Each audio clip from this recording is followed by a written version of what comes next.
Assalamu alaikum wa rahmatullahi wa barakatuh. Welcome, my hadith disciples, YouTubers, and viewers upon the Sunnah and Athar to another exclusive episode of F.M.F 5 minutes of Fa'idah. Bismillah, alhamdulillah, wassalatu wassalamu ala rasulillah. It's well known and established that Sufyan al-Thawri, may Allah have mercy upon him, from the greatest of the Islamic personalities of the earlier centuries, of the righteous, pious predecessors, he said, in istata'ta أن لا تحك رأسك إلا بأثر فافعل. إن استطعت أن لا تحك رأسك إلا بأثر فافعل. He says, if you have the ability to refrain from scratching your head, except and unless you base it off of an athar, then do so. If you can, never scratch your head unless it's based off of a tradition.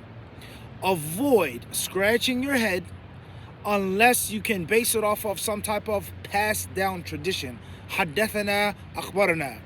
He related to us, they related to us, he said, from him, on the authority.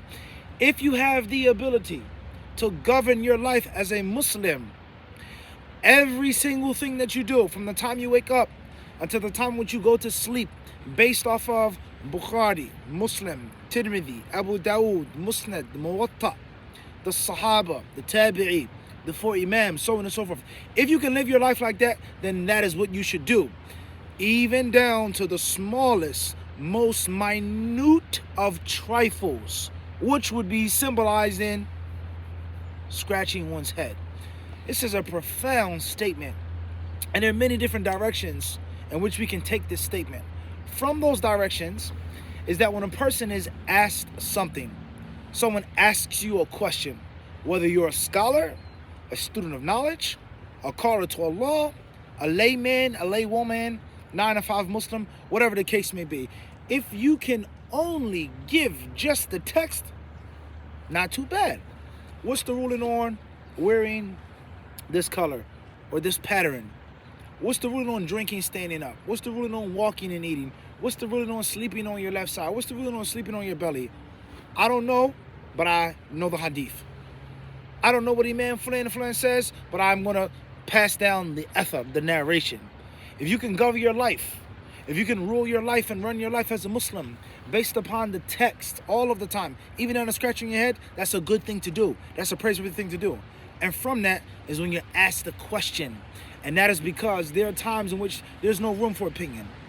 There are times in which there is no space to think and how you feel, what this man or imam feels. The text is the text. And then there are other rulings in which there may be space for ijtihad. There may be space for qiyas. There may be a space for different things, but I know the text. So I'm just going to quote the text. There's no sin upon me. There's no burden upon me for quoting the text. How you understand it, how you apply it, la adri. So the concept of making the basis of your answers, your fatwa, your ajwiba, off of the dalil, the text, that's a praiseworthy thing. But in another direction, as we previously stated, is a person to govern his life based off of the athar, and never to scorn anything, and never to look down upon any aspect of your life, and that should be governed by the sunnah of the Prophet ﷺ.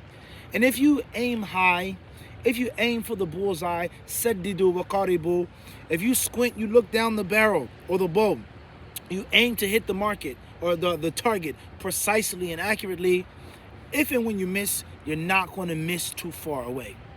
So I'm not going to scratch my head unless I read how the Messenger of Allah ﷺ scratched his head, how the Prophet ﷺ covered his head, what did he do with his hair, so on and so forth. If that's how I'm thinking concerning my hair, then what do you think is concerning my face, my mustache, my beard, my clothes? How do you think my business is going to be ran? My marriage, my marital life, my household? How do you think what type of friends am I going to keep if I'm conscious about scratching my head based off of the text? So it's a profound statement of Sufyan al-Thawri, rahimahullah ta'ala, is to govern your life by the athar. Govern your life by the hadith of the Prophet sallallahu alaihi wasallam. And if you go wrong, if you miss, if you don't know something, you can't fall so short if you aim so high.